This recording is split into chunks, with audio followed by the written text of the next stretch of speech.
When you wake up in the morning, sometimes nothing seems wrong. The house is still standing, your job is still there, life goes on as usual. Yet, deep inside, there's a heaviness you can't quite name. A vague worrying settles into your chest, a quiet whisper that somehow you are still not enough. A restless feeling that something important is waiting for you somewhere ahead, but you have no idea where to find it. You are not alone in this. Somewhere, right now, millions of people are silently asking themselves, why, in this age of comfort and convenience, do we still feel so empty inside? Why, when we have more choices and pleasures than ever, does our heart still feel unsettled? Buddhism never treats suffering as a random accident or something we must cover up and ignore. From his very first teachings, the Buddha pointed directly at this truth. Suffering is real, undeniable, a natural part of human life. As long as we live with craving, cling to illusions, and mistake this fragile self for something solid, suffering is inevitable. It does not care if you are rich or poor, powerful or powerless, educated or ordinary. It finds its way into every hidden corner of the mind, appearing even when you think you have it all together. But the Buddha did not stop at simply telling us life is suffering. He gave us a clear path to see through it and transform it. Through the Four Noble Truths, the Noble Eightfold Path, the insights of impermanence and non-self, he left us a timeless map. When you see the true nature of suffering, you no longer fear it. When you learn to live with it, it no longer controls you. And when you see through your endless grasping and clinging, you find beneath it all the quiet freedom that nothing can shake. When people today talk about mindfulness, they often see it as just a tool to calm the mind or reduce stress. But in early Buddhism, mindfulness was only the beginning, the first doorway into a deeper journey. It invites you to watch your own mind, to see greed, anger, and ignorance at work, to notice how you keep tying yourself up in your own thoughts. In that clear seeing, you don't just relax, you touch the roots of true freedom. The Dharma Journey exists as a gentle space for us to walk this path together. It's not about blind belief or empty rituals, but about looking deeply, testing the teachings for yourself, and slowly waking up to the reality that has always been here. Every video, every story, every word shared here is like a small lotus offered to you, hoping to remind you that peace is already inside you, waiting to bloom. Maybe you've heard of chanting the Buddha's name, but try just once to do it with a calm heart, to let each Amitabha Buddha pass through your lips like a lotus blooming quietly in your chest. No need to force anything, no need to believe blindly. Just let the sound of that name water a seed of stillness. Sometimes, in the middle of life's noise, one soft chant is enough to calm a storm inside. It is the simplest gift you can offer yourself, anytime, anywhere. Think of the Dharma Journey as a small boat, carrying you gently through restless waters. And if any part of what you hear here touches your heart, please leave a comment. Just a simple Amitabha Buddha is enough. Let each comment be a lotus flower, blooming quietly and sharing peace with someone else who may be searching too. No one can walk this path for you, but you never have to walk it alone. Suffering begins with what we fail to see. In the Buddha's teachings, there is one simple but profound word: ignorance.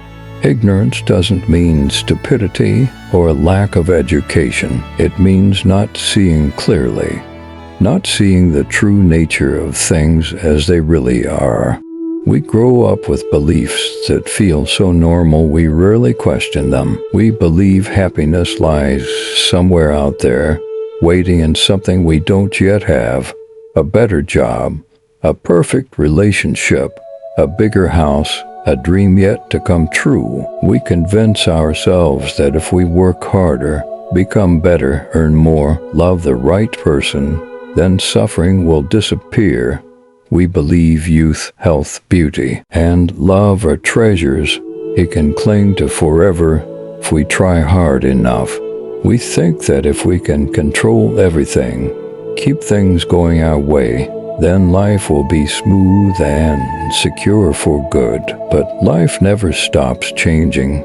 Everything we try to hold on to eventually slips through our fingers.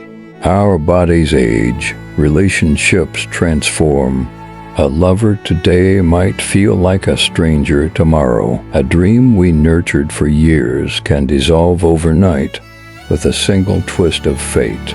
And when we don't understand this law of impermanence, fear and anxiety quietly take root in our hearts. When we can't see clearly, we give things an absolute value they never really have. We believe what is beautiful will stay beautiful forever.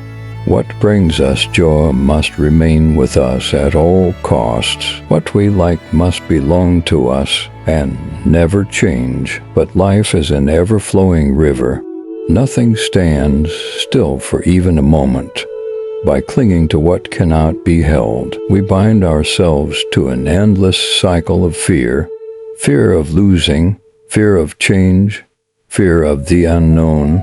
The tighter we hold on, the more fragile we become. This suffering does not come from the world itself. It comes from our misunderstanding of it. The Buddha pointed out that the true nature of existence is impermanence. Nothing stays the same. Everything that arises will pass away.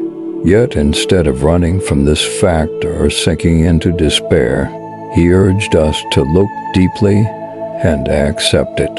When we truly see that change is inevitable, we loosen our grip. When we loosen our grip, fear softens its hold.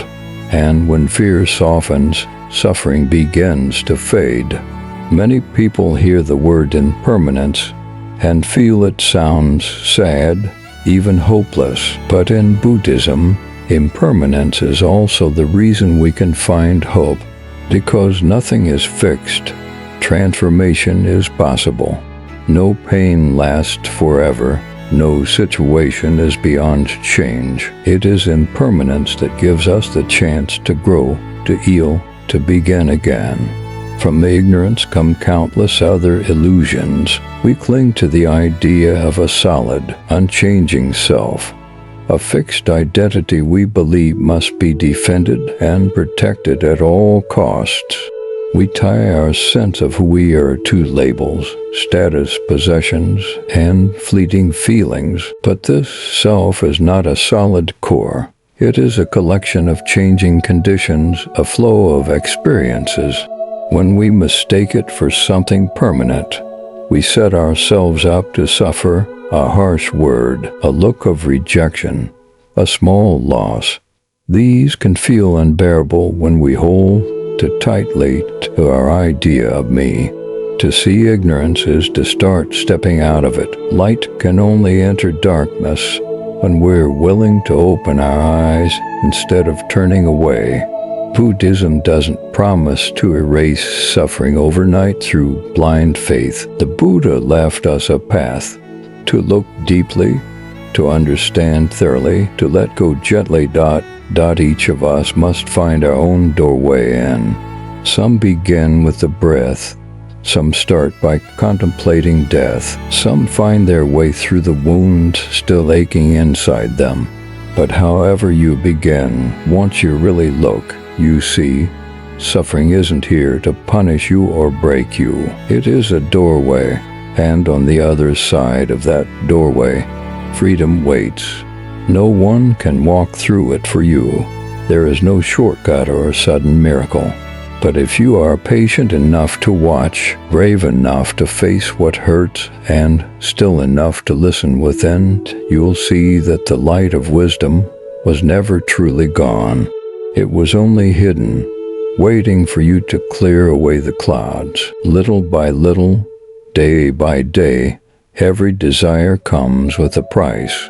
We live in an age designed to make us want more. More recognition, more wealth, more perfection in the eyes of others. Advertisements, social media, success stories, flawless role models, all whisper the same thing: you must have more. We want to be noticed more. We want to earn more. We want to look better, do better, appear better than everyone else. This desire is painted as motivation, the fire that keeps us moving forward, pushing our limits so we don't fall behind. And it's true. Without any desire at all, we wouldn't grow, build, or improve ourselves. The problem is not desire itself, but whether we understand its true nature. The Buddha never told us to become lifeless stones, to suppress every wish and ambition. What he did point out is something subtle yet powerful, a craving called tanha, the thirst that makes us always feel incomplete. Physical thirst ends when you drink water, but this thirst never ends. The more you drink, the thirstier you become. You reach one goal, and there is joy. For a while, then the mind whispers, it's not enough, you need more. You need to be better. You need to be ahead of them. So we start a new cycle, chasing, gaining, feeling empty, chasing again. There's an old Buddhist story about a farmer who found a huge lump of gold in his field. At first, he was overjoyed. He believed his life had changed forever. But soon he was consumed with fear. What if someone steals it? What if people find out? What if I lose it? His fear grew so intense that he couldn't sleep at night. By day he dug holes to hide it, moved it again and again. But peace never came. Eventually, unable to bear the torment, he threw the gold into a river and walked away, freed from his own burden. This story doesn't mean you should throw away all your money or reject good things in life. The Buddha's point is simple. It's not what we have that makes us suffer, but how we cling to it. Money isn't evil. Fame doesn't hurt by itself. Suffering arises when we forget that these things are impermanent. We think having more means we are safe, but the more we have, the more we fear losing. The moment we achieve what we want, you start worrying it won't last. Tanha, in its original meaning, is thirst, an unquenchable thirst that keeps burning. One craving dies, another is born. The wealthy want power. The powerful want endless fame. Those with fame fear being forgotten. The Buddha said, no pleasure in this world can satisfy the thirst of craving, just as seawater cannot quench the thirst of one who drinks it. Look around, and you'll see it everywhere. People exhaust themselves chasing a happiness that slips through their fingers. A celebrity with millions of fans lies awake at night because of one cruel comment. A rich man risks his health, family, or integrity to guard a fortune he must one day leave behind. To understand tanha does not mean abandoning every dream or goal. Dreams give direction. Goals guide our energy. But when you see clearly, you are no longer a slave to them. You can work hard, build, and strive. But your heart is not chained to the demand for more, more, more. You see everything for what it is. What comes will go. Success today may crumble tomorrow. Money, fame, beauty, strength, These are clouds drifting across the open sky. When you see them as clouds, change no longer frightens you. In the Four Noble Truths, the Buddha laid it out so plainly. Suffering, its cause, its end, and the path. The root cause samudaya is this craving. To end suffering, we do not crush craving by brute force, we understand it. When you understand, you are not ruled by it. When you understand, you can hold it gently and let it go when it no longer serves you. When you understand, you value what you have instead of starving for what you don't. Modern life tells us that without constant wanting, we'll become lazy, fall behind, lose our worth. But in truth, when we're no longer dragged around by blind craving, our energy can flow into things that truly matter. We can work from care, grow from curiosity, serve from compassion, not just from an endless race for more. If you've ever asked yourself, why do I still feel empty even though I have so much? The answer may not be in what you still lack, but in the hidden thirst that never feels full. As long as we don't see this clearly, it drives us on, round and round until we are spent. But the moment we truly see it, we don't need to destroy it. Just watch it, smile at it, and take another step forward. Freer than we were yesterday, the self, the most subtle trap. Take a moment to look at yourself. Why does a single criticism hurt so deeply? Why does one rejection feel so painful? Because somewhere inside, we still cling tightly to a quiet but powerful belief. I must be good enough. I must be right. I must succeed. I must be acknowledged. Every time someone touches the image we've carefully built for ourselves, it feels like a threat. One remark that dismisses our effort, a comment about how we look, a glance that overlooks what we've done. Any of these can pierce the fragile armor we believe is me.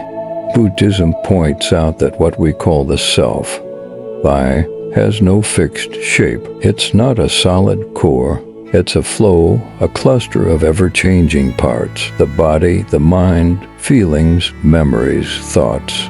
Everything that forms the me is impermanent. The day you like one thing, tomorrow you're bored of it. Today you feel strong, tomorrow you feel weak.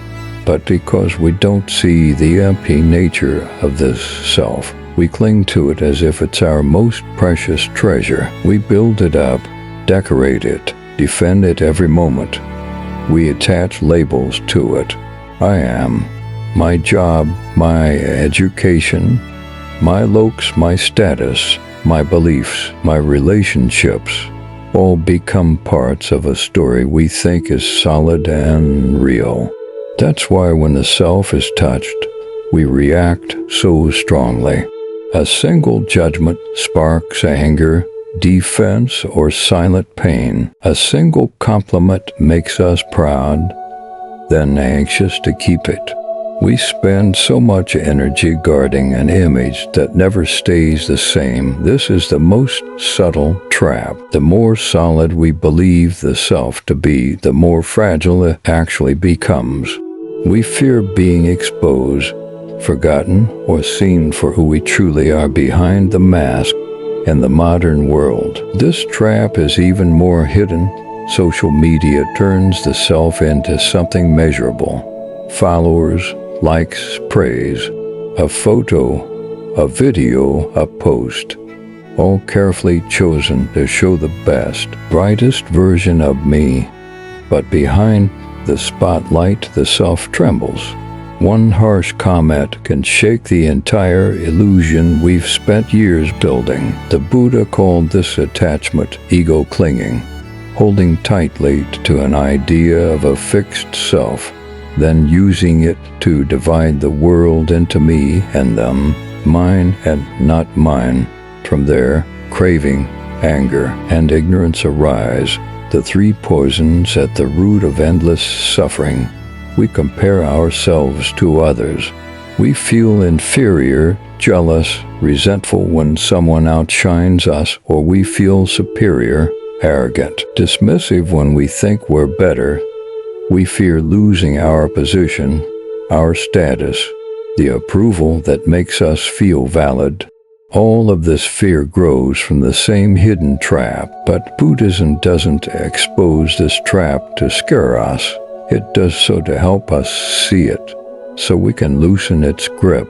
When you look deeply, you realize the self is only a story. As long as you believe the story, you suffer. When you see it for what it is, you begin to be free. Look closely. This body is a temporary gathering of earth, water, air, and warmth. This mind is a stream of feelings, memories, and thoughts that rise and fade.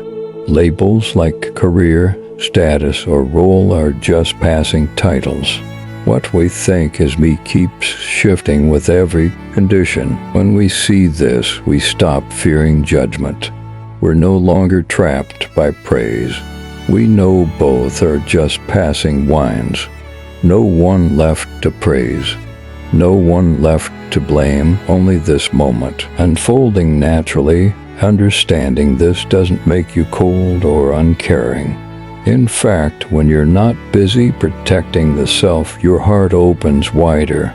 You judge yourself less, you judge others less. You don't sink into inferiority or puff up with pride.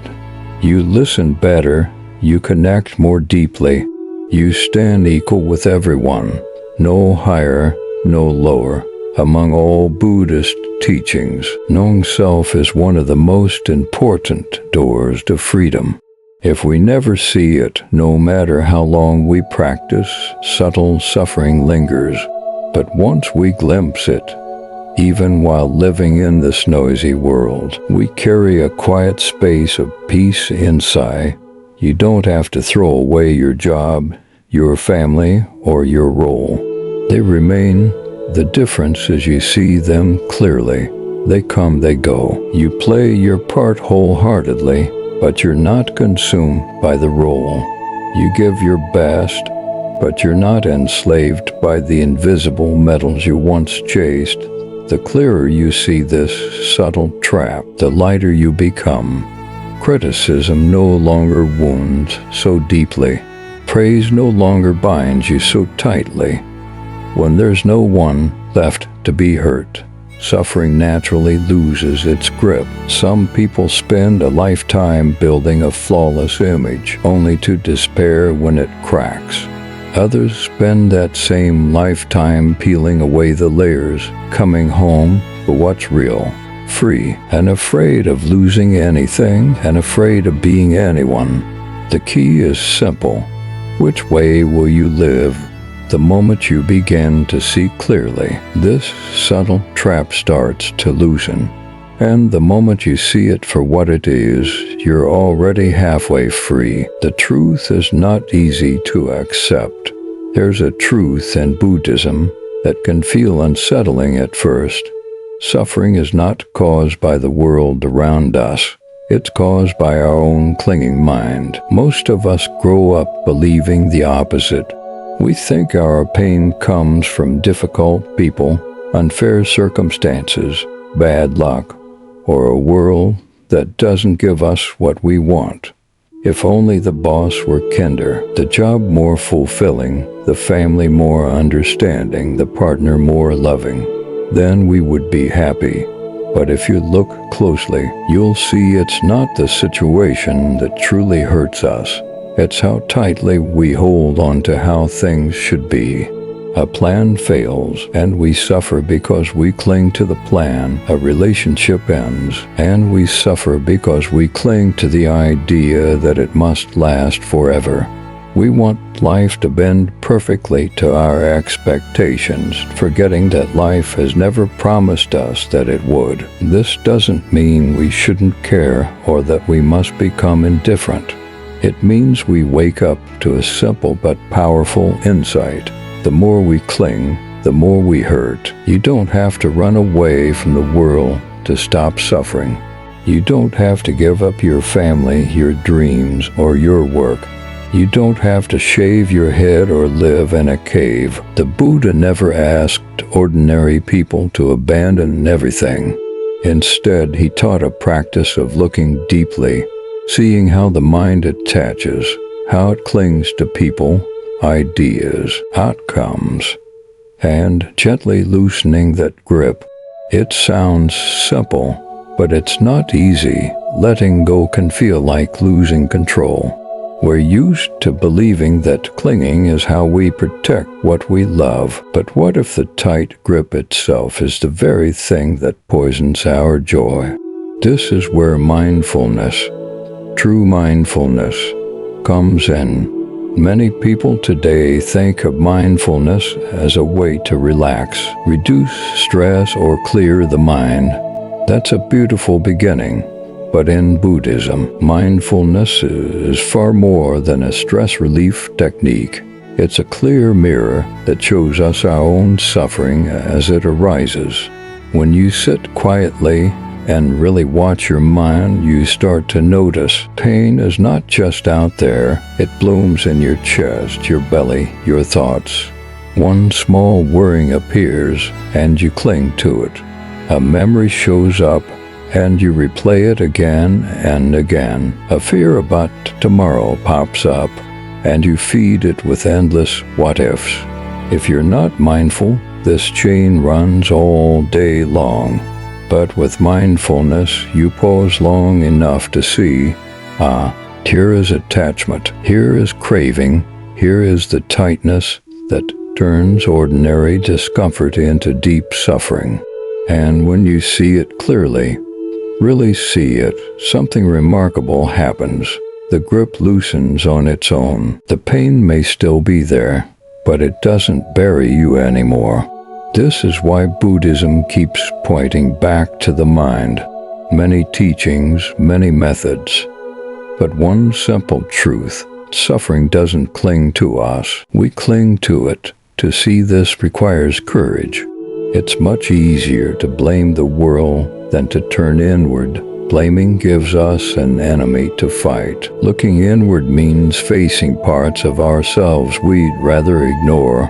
Our fears, our anger, our fragile pride, our endless wanting. But the beautiful secret is that once you do look inward, you find a freedom you didn't know was possible. You discover that you don't have to carry every thought like a burden. You don't have to react to every emotion. You don't have to chase every desire. Mindfulness is not about escaping reality. It's about touching reality fully, seeing that nothing you cling to can stay the same, seeing that every thought, every feeling, every situation rises, lingers for a while, and passes away. The more you see this truth, the softer you become. The softer you become, the freer you feel. The freer you feel, the more you can love without fear of losing, the more you can enjoy without dread of change. Buddhist practice is not about shutting down the mind or forcing it to be empty. It's about learning to see clearly, again and again. Some days you'll feel calm and clear. Other days you'll feel overwhelmed. That's okay. Mindfulness is not perfection. It's the willingness to see things as they are, not as we wish they were. There's an old saying in Zen, let go or be dragged. This is not harsh advice. It's compassionate truth. The world will always change. People will disappoint you. Plans will fall apart. Bodies will grow old and weak. If we refuse to see this, we are dragged through life by what we can't control. But if we accept it, if we see the impermanent nature of all things, we stop fighting what can't be stopped. We start living with more ease. Even in the middle of chaos, we find a stillness inside. You don't have to believe this blindly. You can test it for yourself. Sit for a few minutes today. Notice what you're clinging to. An opinion, a hope, a regret. Notice how your body tightens when you hold it too tightly. Then breathe, soften, and watch what happens. Even a small letting go can feel like a huge relief. The world outside may never be perfect, but the space inside you can be clear, calm, and uncheckable. This is the heart of the Buddha's path, not to erase life's storms, but to find the open sky within them. You are not asked to reject your life or deny your feelings. You are simply invited to see clearly. Where does this hurt come from? What are you holding so tightly? And what would happen if you set it down, even for a moment? Suffering does not disappear because the world changes. It disappears because your mind learns how to hold the world lightly. That's the truth, not easy to accept. But once you do, you'll find a freedom no one can ever take away. A different way forward for the modern world. In today's world, it can feel like we're always being pushed to want more, to do more, to prove more. Everywhere we look, someone or something reminds us we're not quite enough yet. There's always another goal to chase, another standard to meet, another version of ourselves we're told we should become. This endless chase wears us down. Even when we achieve something, the satisfaction is short-lived. One success simply makes room for the next expectation, from others or from ourselves. Quiet moments become rare. Rest feels like laziness. We feel guilty for slowing down, for saying no, for not being perfect. It's no surprise that anxiety and burnout have become so common that they almost feel normal. But what if they don't have to be? What if there's another way to move through this busy, uncertain world? Not by escaping it, but by living inside it with more awareness, more calm, and more compassion for ourselves. This is where Buddhist wisdom becomes deeply relevant. Not as an abstract philosophy, but as a practical way of seeing and living. One of the first things Buddhism invites us to see is this: we suffer not because life is always unfair or harsh, but because we believe life must always fit our hopes. We cling to the idea that if we work hard enough, control enough, plan enough, then we'll reach a point where nothing unexpected can knock us down. But life has never worked that way, and never will. Things break, people leave, plans fail, health changes, money comes and goes. The only thing we can count on is that nothing stays the same. So Buddhism doesn't tell you to give up your ambitions or responsibilities. It doesn't ask you to become passive. It simply offers a different attitude. Don't waste your life fighting reality. Learn to see things as they are, then act wisely from that place. This shift may sound small, but it changes everything. When we accept that uncertainty is not a mistake, but simply how life works, we stop demanding the impossible from the world and ourselves. You don't have to run away to a monastery to live this truth. You can practice it in the middle of your modern life, while you work, while you raise your kids, while you deal with deadlines and bills and daily messes. Start by noticing the thoughts that tell you you're not enough yet. You must be more, you must do more. Where do these thoughts come from? Whose voice are they, really? Are they true? Next, watch how these beliefs shape your days. How much stress do you carry trying to meet impossible standards? How often do you say yes when you mean no? How much peace have you traded for praise that never lasts? Mindfulness gives us the space to pause, to see these patterns clearly. With that clarity, we can begin to choose differently. Maybe you still work hard, but not to feed an endless hunger for approval. Maybe you care for your family with more presence because you're not lost in worries about the future. Maybe you rest without guilt because you know your worth does not rise or fall with your productivity. In Buddhism, there's a beautiful idea that you can live in the world, but not drowned by it. You can still set goals, but you're not crushed if they change. You can still do your best, but you don't measure your entire self-worth by one moment of success or failure. You can learn to see your thoughts and feelings for what they are, visitors that come and go. Some will be pleasant, some painful, but they do not define you. Beneath them is a quiet awareness that's always here, unbroken by the ups and downs of daily life. This doesn't mean you'll never feel fear, sadness, or doubt. Of course you will. You're human. Buddhism doesn't promise to erase your humanity. It simply shows you how to hold all of it with more understanding and less struggle. In practice, this means you can pause before reacting. You can breathe before speaking. You can listen more deeply to yourself and others.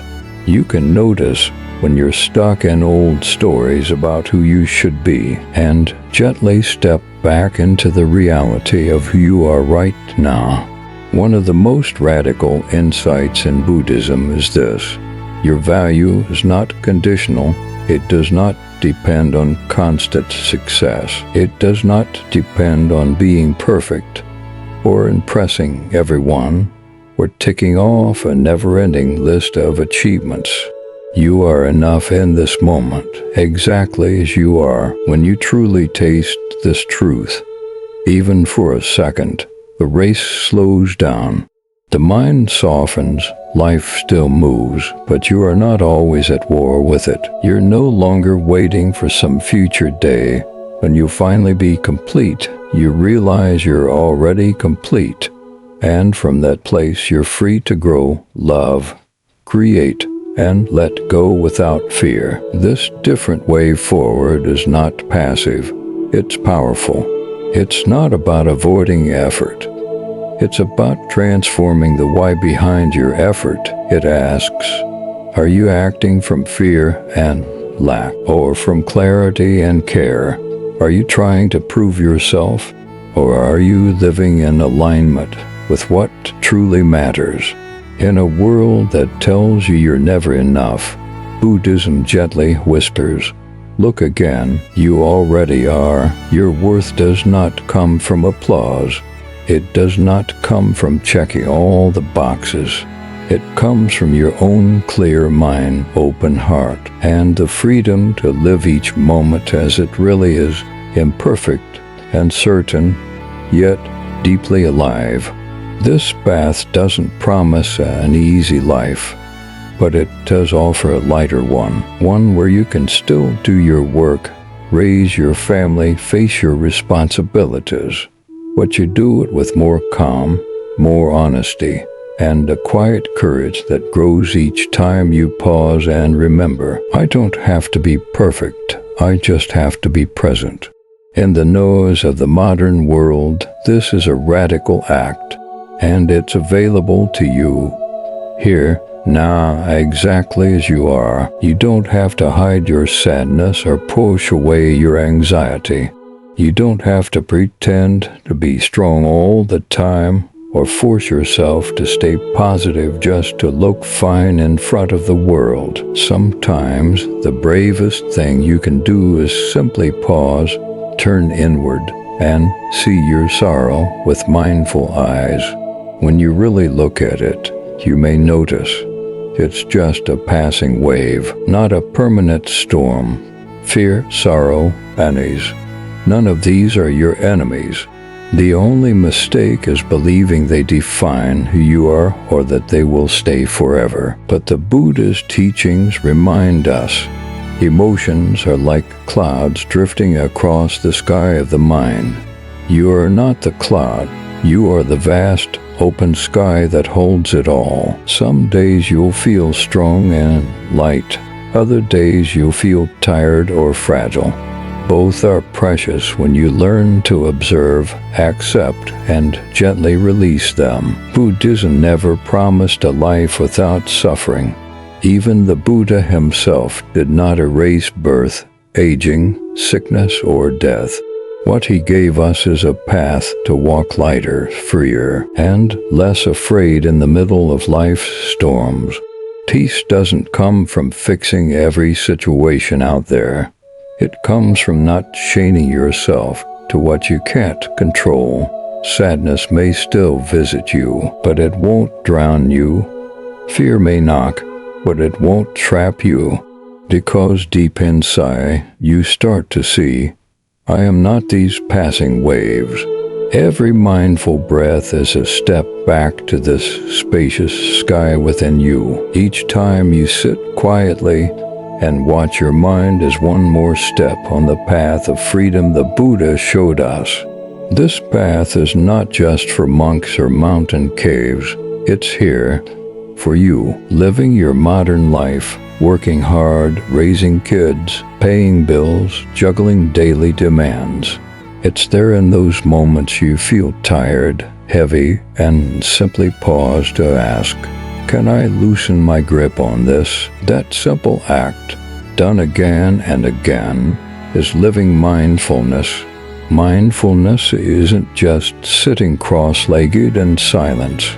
It's present in busy streets, ringing phones, messy kitchens, restless nights. It's there every time you notice your mind getting pulled away, and softly call it back, like a mother guiding a wandering child. You don't have to become someone else. You don't need to prove you're spiritual enough.